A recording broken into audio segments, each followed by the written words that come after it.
इसीलिए we are learn to lesson 24 and their title is माता को पत्र।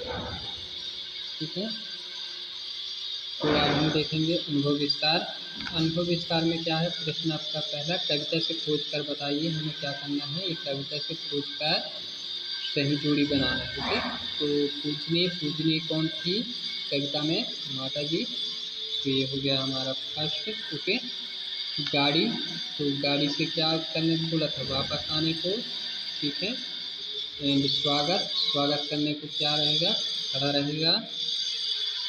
और द्वार पर क्या रहेगा, खड़ा रहेगा या डटे रहेगा बालक। ठीक है, तो ये आपका मैच द कॉलम कंप्लीट हुआ। Okay, no doubt. अब देखते हैं नेक्स्ट, रिक्त स्थानों की पूर्ति कीजिए है।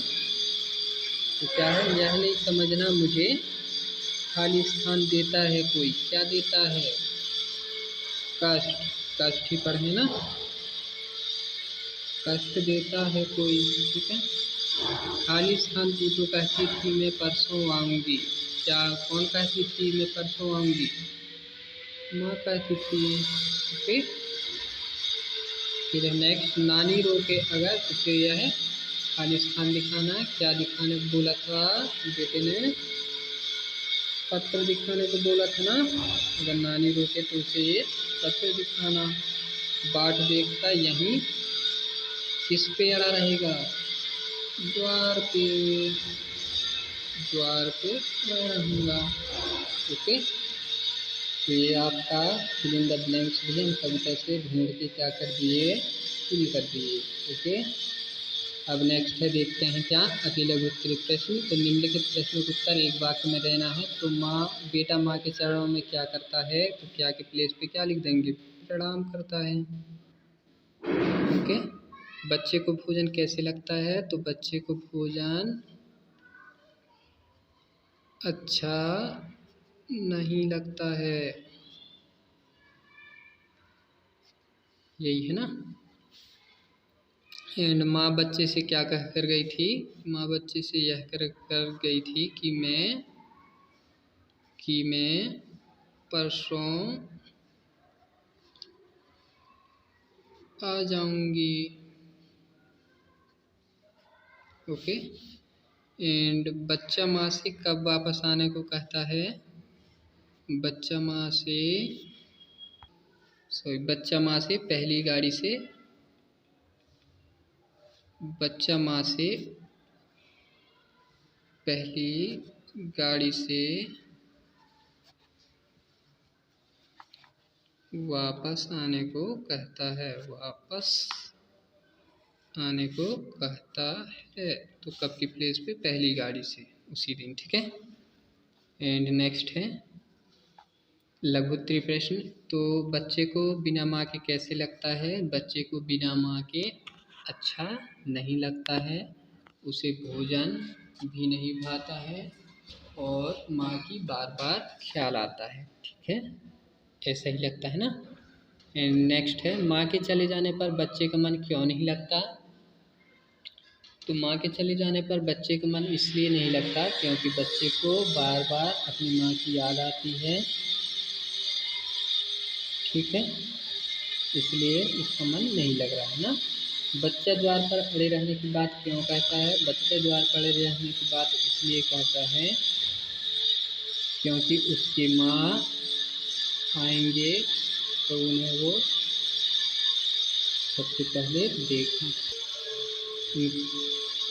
बच्चे द्वार पर अड़े रहने की बात क्यों कहता है, बच्चे द्वार पर अड़े रहने की बात इसलिए कहता है क्योंकि उसकी माँ आएंगी तो उनका वह क्या करेगा, स्वागत करेगा।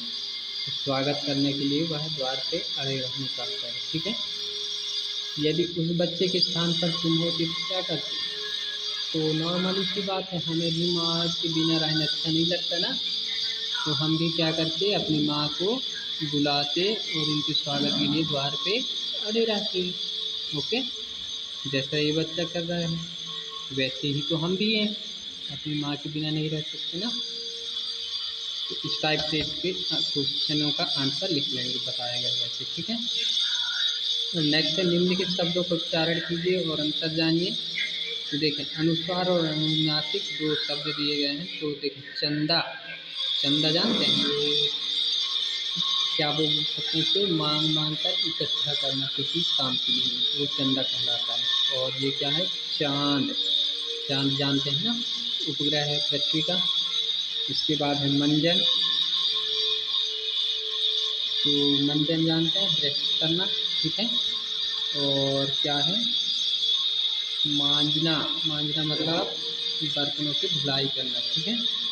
नेक्स्ट है पंच, पंच मतलब क्या होते हैं जो न्याय करने वाले या फिर जो हमारे मेंबर होते हैं वार्ड में, ठीक है, पंच बोलते हैं उन्हें। पाँच मतलब क्या होते हैं 5 नंबर, ठीक है।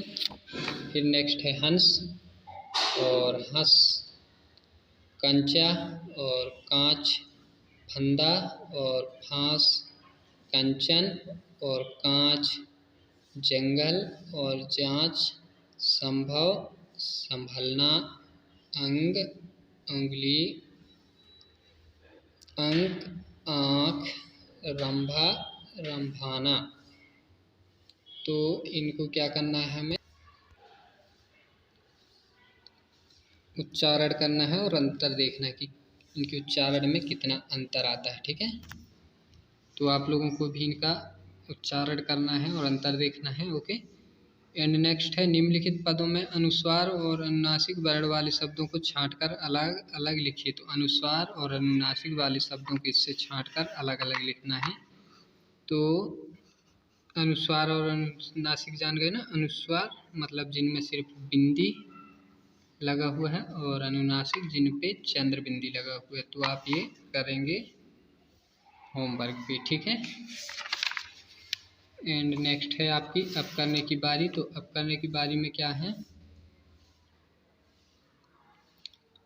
अपने घर पर आए हुए पत्रों को अपने माता पिता की अनुमति लेकर क्या करना है पढ़िए, उनको पढ़ के देखिए कि हमें पत्र कैसे लिखे जाते हैं। इससे जो लेटर राइटिंग स्किल्स है उसमें इम्प्रूवमेंट होगा, ठीक है। एंड सेकेंड है अपनी शाला में अब्राहम लिंकन का पत्र अपने बेटे के शिक्षक के नाम को गुरुजी से प्राप्त कर पढ़ने का प्रयास कीजिए। तो अब्राहम लिंकन जो थे अमेरिकाई राष्ट्रपति, उन्होंने अपने बेटे के शिक्षक को एक पत्र लिखा था, ठीक है। तो उसे उन्होंने क्या लिखा था वो हमें जानने की कोशिश करना चाहिए। तो हम आप हमसे कर सकते हैं। इसके बाद है डाकघर में पोस्टर मास्टर से पोस्ट कार्ड लेकर अपने माता पिता मित्रों एवं रिश्तेदारों को पत्र लिखिए। इस कार्य में अपने बड़ों का सहयोग लेकर उसे डाक में डालिए। तो आपको ये करना चाहिए जिससे आपकी पत्र लिखने की शैली क्या होगा विकास होगा ना। आप किससे पत्र लिखना चाहते हैं सोचिए और लिखिए। तो आप एक पत्र इस पर लिख कर देखिए कैसे लिख पाते हैं आप। तो ये भी होमवर्क में जब आप फ्री टाइम हो तो इस पर पत्र लिख कर और मुझसे चेक करवाना है, ओके। सो आज के लिए थैंक यू।